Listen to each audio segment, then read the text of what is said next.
FDH Internacional y Fish Studios presentan Clasificación A. Hola, ¿cómo están? Bienvenidos a Clasificación A. Mi nombre es Natán Díaz y queremos dar la bienvenida a todos los que nos escuchan en diferentes emisoras alrededor del mundo y también a través del podcast. Gracias por acompañarnos nuevamente. Hoy tengo conmigo otra vez en el programa a mi buen amigo Emanuel Elizondo. Bienvenido, Emanuel. Gracias, Natán. Es un gusto el poder estar contigo y estar aquí también en el estudio. Es muy bonito. La última vez que hicimos un programa estábamos nada más conectados hablando acerca de tu libro de Cornelius, pero ahora estás aquí. Y ahora vamos a hablar acerca de un libro que yo escribí, que es este libro de escatología práctica y ya está disponible, es de Poema Publicaciones. En este libro, Emanuel, yo hablo acerca de una postura específica de escatología y hablo acerca de las razones por las cuales yo tengo esa postura, pero especialmente al final del libro, justo te estaba enseñando ese capítulo, hablo acerca de cómo pues hay diferentes posturas y las que vamos a estar hablando hoy es premilenial. Yo estoy explicando la amilenial. Y tú tienes amigos amileniales, yo tengo amigos premileniales y tú eres uno de ellos. Y yo hablo acerca de cómo, a pesar de las diferencias que hay, debe de existir unidad en la iglesia porque hay principios que nos unen. Entonces, me gustaría que en este programa, Emanuel, pudiéramos tú y yo platicar sobre cuáles son estas diferencias que hay entre las posturas, que tú me expliques desde tu perspectiva premilenial, cómo se ve diferente a la mía.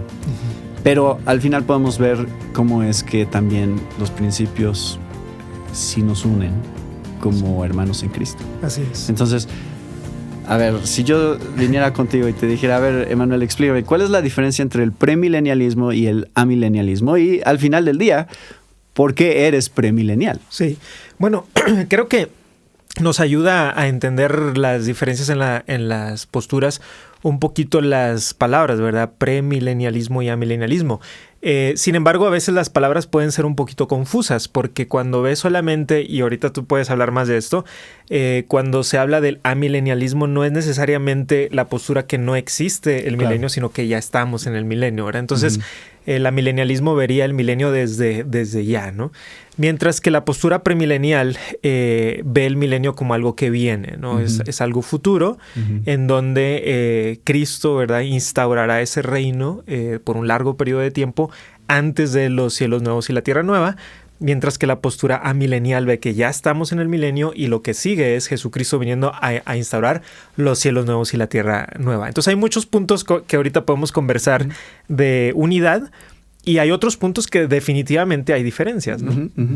Entonces, ¿cuál es la razón principal, si tú tuvieras que resumir, por qué eres premilenialista? ¿Cómo lo explicarías? Estos son los puntos por los cuales yo soy premilenialista. Bueno, si quieres vamos a empezar por uno que a lo mejor no es mi principal y luego nos vamos hacia allá. Creo que hay una perspectiva histórica que para mí me llama mucho la atención, ¿verdad? Y es en los primeros padres de la iglesia, los padres antenicenos, sobre todo del siglo II, hay muchos padres que son premileniales. De hecho, la gran mayoría, algunos teólogos piensan que la gran mayoría eran premileniales. La Didache lo menciona, Tertuliano, Papías, Eusebio, Irenio, se menciona, Justino Mártir lo menciona, Tertuliano, no sé si ya lo dije, pero también hay un par de padres de la iglesia que se considera que eran discípulos de Juan, Juan el que escribió Apocalipsis, que eran premileniales y que ellos escribieron que Jesucristo era su perspectiva.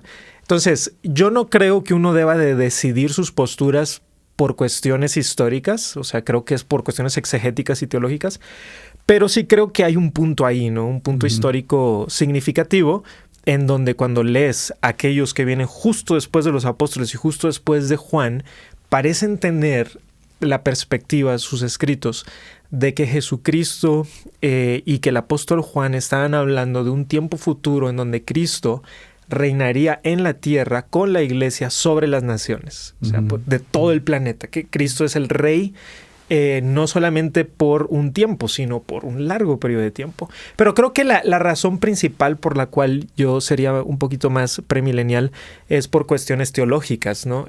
Me parece que una teología del reino, y aquí vamos a tener diferentes perspectivas, yo lo sé, pero me parece a mí que concuerda bien, ¿verdad?, con una perspectiva premilenial, porque tienes una expectativa en los profetas muy fuerte, ¿verdad?, de un reino futuro, en donde los profetas parecen estar visualizando un tiempo en donde es antes del estado eterno, pero después de, o sea, que es un tiempo en donde el Mesías está reinando sobre las naciones junto con su pueblo, y que creo yo que cuando Juan está escribiendo el Apocalipsis, ¿verdad?, por revelación de Dios, ese pequeño capítulo que a lo mejor que causa tanta polémica, de alguna manera encaja en el rompecabezas, aunque yo sé que muchos dicen, no, es que lo estás metiendo hacia la fuerza, ¿no? Y es parte de las diferencias, claro, ¿no? Claro. Entonces esas serían algunas razones, ¿no? Sí, yo estoy de acuerdo contigo en que históricamente el premilenialismo puede ser trazado hasta los primeros siglos de la Iglesia. Aunque, y esto es parte de lo que explico en el libro, de hecho en uno de los apéndices cito a Justino Mártir, justamente. Que menciona otras. Que menciona que ya existen otras posturas en cuanto a eso del milenio. Sí. Entonces parece ser que muy temprano en la iglesia ya estaba una controversia de escatología, ¿no? Que Justino Mártir no nos dice exactamente cuáles, pero sí nos menciona que hay diversidad. Sí, haciendo un estudio histórico, parece ser que sí hay varios padres de la iglesia que sí empezaron a explicar una postura amilenial muy temprano. Y que ese debate entonces no es nuevo en la iglesia. Básicamente, una de las cosas que sí nos muestra eso es que nuestras diferencias escatológicas no empezaron hace 100 años, sí, o no es algo reciente. Siglo II, siglo III. Sí, o sea, ya las controversias ya estaban desde muy temprano. Sí, y de hecho Agustín, y de muchos otros temas doctrinales también. Claro, ¿no? Y por ejemplo Agustín, con su perspectiva milenial, él mismo siempre en sus escritos, tanto de la Trinidad como, o sea, él dice, esto no es algo nuevo, esto es algo que ha venido. Entonces, aunque no tenemos, en el caso del premilenialismo, creo yo, tenemos una línea muy bien trazada porque son muy explícitos algunos de los padres. Pero definitivamente creo que todos los eruditos están de acuerdo de que ya había alguna diversidad de pensamiento en el siglo II, siglo III. Y por supuesto, del siglo IV en adelante hay un triunfo del amilenialismo por diversos factores, hasta por lo menos el tiempo de la Reforma y quizá un poco más, ¿verdad? Sí. Y es bueno ver lo que históricamente la Iglesia ha creído sobre muchos temas y las controversias doctrinales que han existido sobre varios temas. Sí. Desde el bautismo de infantes, que es otro tema que he hablado aquí en el programa con amigos y otros temas que históricamente ves esas tensiones que a veces se dan, pero que nosotros podemos aprender también cómo tener unidad en medio de esas tensiones, ¿no? Yo veo, y eso es lo que trato de explicar en el libro, como todo Apocalipsis, incluyendo el capítulo 20, armoniza con el resto del Nuevo Testamento. Ese es mi reto en la postura que yo estoy tratando de presentar, es tratar de armonizar todo lo más posible. O sea, esto no es nuevo, esto ya es un desarrollo de algo que ya está explicado en otras partes, ¿no? Que es donde justamente el premilenialismo y el amilenialismo tienen esa diferencia, que es Apocalipsis 20 en el premilenialismo representa una revelación bastante extraordinaria dentro del Nuevo Testamento, que no, o sea, 1000 años, nadie más está mencionando esos 1000 años en ninguna parte del Nuevo Testamento, lo cual para mí es uno de mis retos, ¿no? Exegéticos. Claro. O sea, a ver, entonces, ¿es realmente nuevo o es algo que ya otros autores explicaron? Que en el libro trato de mostrar. Pero, ¿cuáles serían las cosas que nos unen? Y esto nos une porque tú te considerarías premilenialista histórico, ¿no? Yo creo que soy un poquito ecléctico en algunas cosas. Digamos que si estás Tienes aquí el dispensacionalismo en sus tres ramas, ¿no? Que es el más tradicional, el clásico y el progresivo. Sí. Y si tienes aquí el premilenialismo más clásico, yo estoy en algún lugar de aquí, o sea, en algún lugar del medio. O sea, hay algunas cosas que... y es en parte del mismo proceso de ir pensando algunas cosas, porque a mí no me gusta tomar una postura rápido, sino me gusta pensarlo mucho. Pero sí, o sea, estaría en algún lugar ahí en medio. Bueno, y en general, porque por ejemplo yo veo que yo tengo muchas cosas en común con premilenialistas históricos. Especialmente si estás hablando hasta la Segunda Venida, ¿no? O sea, todo lo que tiene que ver con la tribulación o cómo se desarrolla en los últimos años de la historia, yo podría, y de hecho en el libro cito muchos premilenialistas históricos, como Robert Gundry o Bryan Chapell o algunos otros que creo que lo que ellos dicen de escatología en cuanto al libro de Daniel o otras partes de Apocalipsis, estoy de acuerdo completamente. George Ladd sería, creo que George Ladd, ajá. Entonces, todos ellos representan en muchas cosas con las que el amilenialismo tiene mucho en común. Inclusive, si tú estás viendo la postura pretribulacional, en cuanto al rapto de la iglesia, siendo antes de la tribulación, que ahí es donde siento todavía más separación en la postura milenial. Y muchos solo se la pasan discutiendo sobre eso, sobre el rapto, cuándo va a ser el rapto de la iglesia. Sí. Y ese es el único tema en el que se enfoca. Todo se resume a... Entonces hay mucha división dentro de los premilenialistas también. Pero, ¿cuáles son las cosas que al final del día nos unen a todas las posturas? Porque tú puedes creer que el rapto es antes de la tribulación o después de la tribulación, o qué es lo que pasa una vez que Jesús viene, porque no hemos hablado del postmilenialismo, pero los postmilenialistas dirían que el reino milenial es algo que se va a desarrollar antes de la segunda venida, pero a diferencia de los amilenialistas que veríamos que ese reino es un reino celestial el que se está desarrollando principalmente. Ellos dirían, no, es un reino físico y la iglesia va triunfando. La iglesia está avanzando en su influencia del gobierno y de la cultura.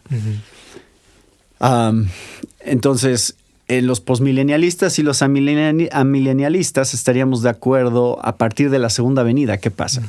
Pero no antes. Sí. Y los premilenialistas históricos y los amilenialistas estaríamos de acuerdo en qué es lo que pasa antes de la segunda venida, pero no después. Sí. Entonces, ¿qué cosas nos unen a todas las posturas?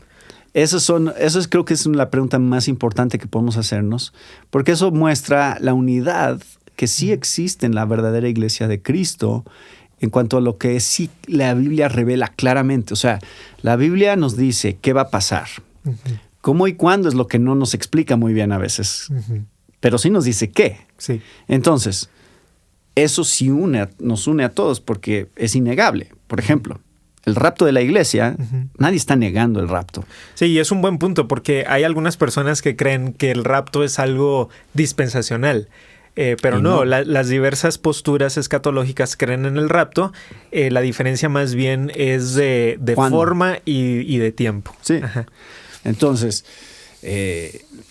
yo creo en el rapto, no solo que creo que es al final, justo o sea, que es parte de la segunda venida. Exacto. No como un evento separado. Sí. Que es lo que muchos premilenialistas también creen. Sí. Si son históricos. Pero, ¿qué cosas nos unen a todos? ¿Y cómo podemos encontrar unidad? Porque algunos luchan mucho con esto.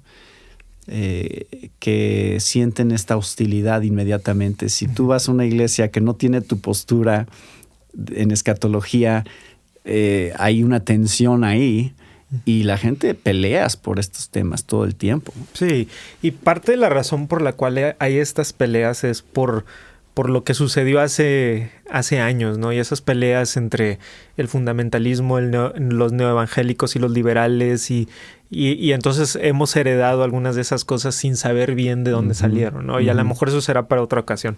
Pero creo que algo que nos une, y a lo mejor hay una mejor manera de decirlo, y quizá tú me puedas ayudar aquí, pero creo que algo que nos une es que ambas posturas creemos que Cristo triunfa y la iglesia triunfa con Cristo. O sea, que el punto de Apocalipsis es Dios gana. O sea, y Dios gana por medio del Cordero y que su iglesia sale triunfante con el Cordero. Entonces, estamos de acuerdo con eso. Las dos posturas estamos de acuerdo con que Jesucristo viene por segunda vez. Claro. Estamos de acuerdo que Jesucristo viene por segunda vez de manera corpórea. No es nada más que viene un espíritu y no. Ambas posturas estamos de acuerdo que Cristo va a renovar este planeta y nos va a dar cielos nuevos y tierra nueva. Ambas posturas creemos que la Nueva Jerusalén viene y que no es un lugar allá en un planeta del espacio, sino que es aquí, ¿no? O sea, creo que ambas posturas estamos de acuerdo con esto de Edén y Nuevo Edén. Entonces hay muchas cosas en realidad que sí nos unen, sin tampoco decir que no haya diferencias, porque sí las hay. Sí. Y algunas de ellas... se trata el libro. Muestro las diferencias. Exacto. Y algunas de ellas son significativas. Pero creo que a mí me ha animado mucho en los últimos años ver a hermanos de diferentes posturas, o sea, como hermanos, ¿no? Yo he aprendido mucho de amileniales, o sea, y creo que eso en parte es una de las razones por las cuales digo, pues gloria a Dios, ¿no? Aunque yo tenga ciertas convicciones y tú tienes tus propias convicciones, claro, y las tenemos a veces fuertes y firmes, ¿no? Y podemos tener un debate, pero eso no quiere decir que salgamos peleados, ¿verdad? Pues yo hablé de ti en el libro, porque hemos hablado por horas de escatología. Y la razón por la que te usé como ejemplo, y quería que en este programa se viera de una manera muy obvia, que no es un tema por el que nos enojemos ni terminemos peleándonos, porque cuando yo escucho tu razonamiento y tus bases, me obliga a estudiar y a profundizar en mis convicciones. Y viceversa. Y está bien, o sea, y así terminamos. Y no tengo yo no siento la necesidad de tenerte que convencer de mi postura, porque al final yo sé que tú estudias la Biblia y tienes la pasión por querer entender la Biblia correctamente. Y otra vez, los principios que nos unen son los más importantes. Y sé que tienes la esperanza de la segunda venida de Cristo, igual que yo tengo la esperanza de la segunda venida de Cristo.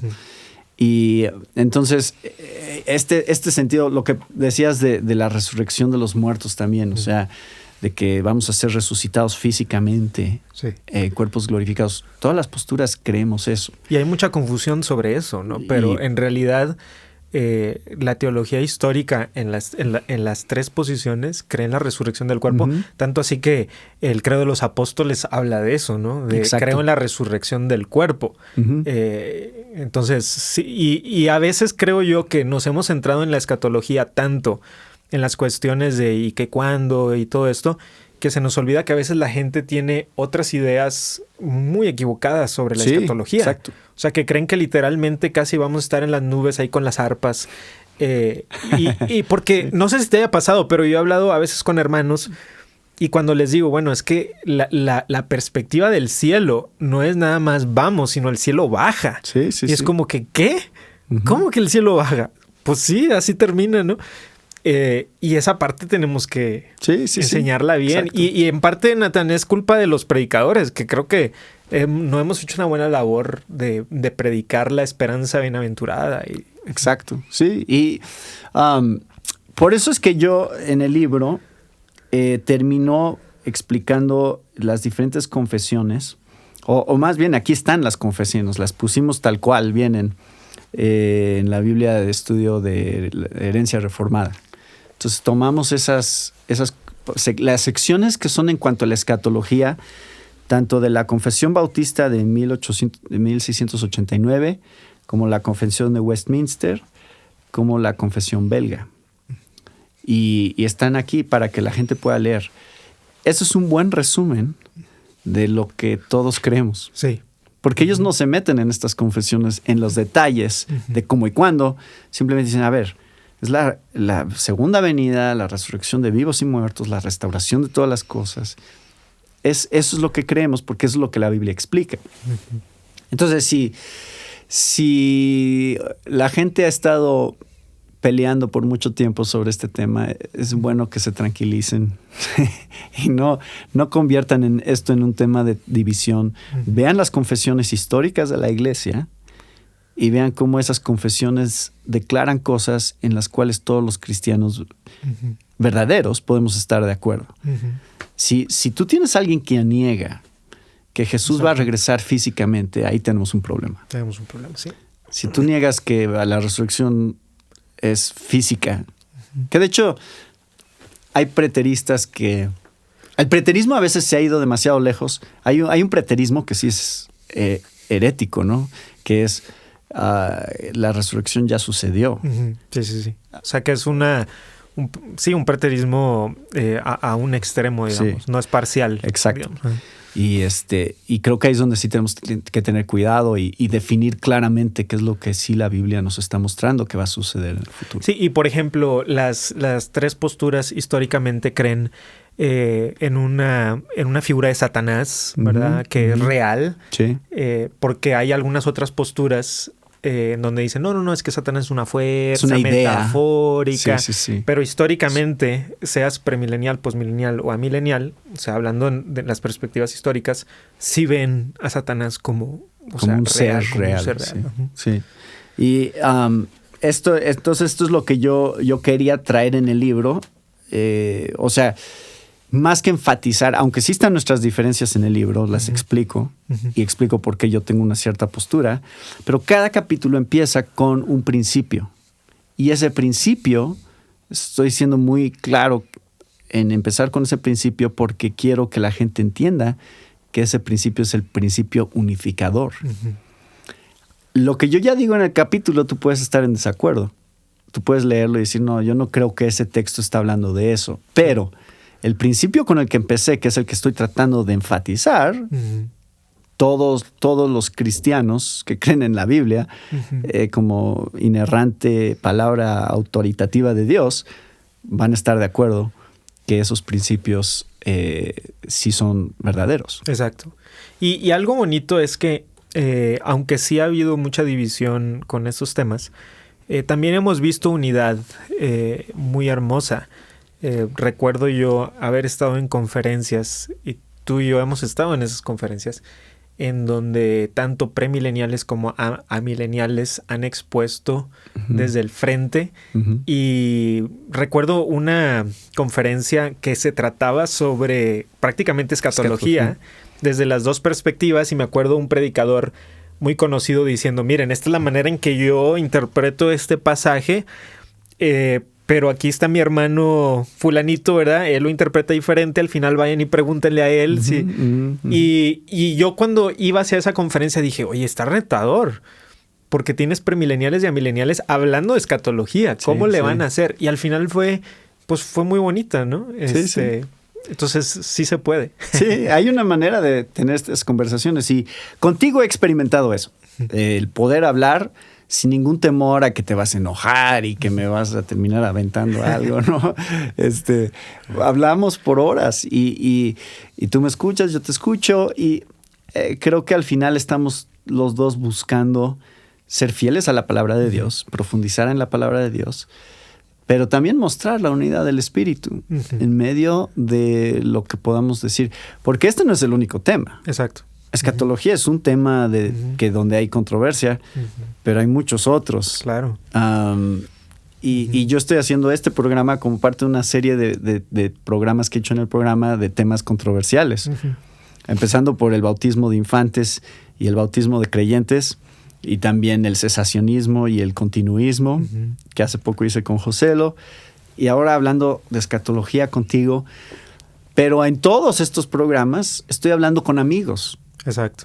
Que es un buen punto ahí. Ajá. Que no estás hablando con alguien que es tu enemigo, ¿no? Sí. Es literalmente es un amigo. Y de hecho, en ninguno de los programas, inclusive, estábamos hablando del tema para convencer al otro de una posición específica.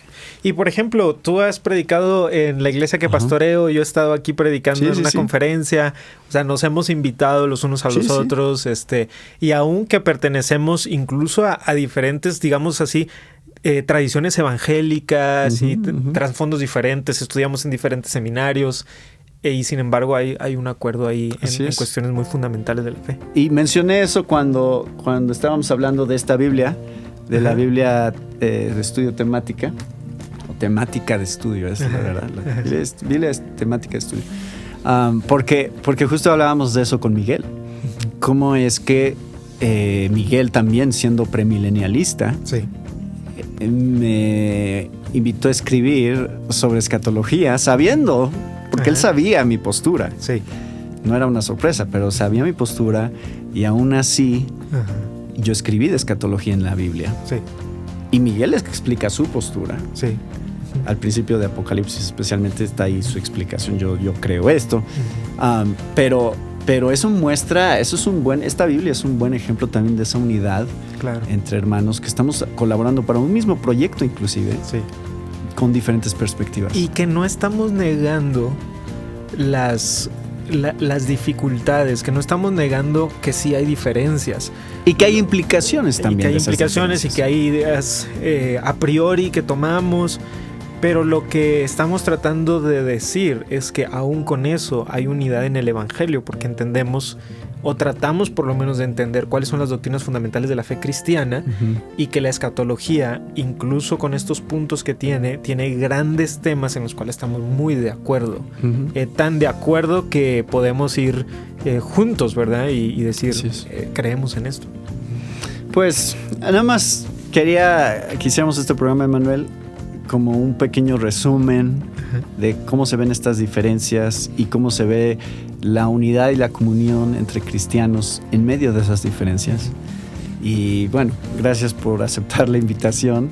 Gracias porque creo que ha sido un buen resumen de este tema. Sí, gracias por invitarme. Y también gracias a todos ustedes que nos acompañaron con otro tema de interés para la familia de hoy. Se despide de ustedes, Natán Díaz. Esta fue una presentación de FBH Internacional y Fish Studios. Para más información, visite nuestra página www.clasificaciona.com.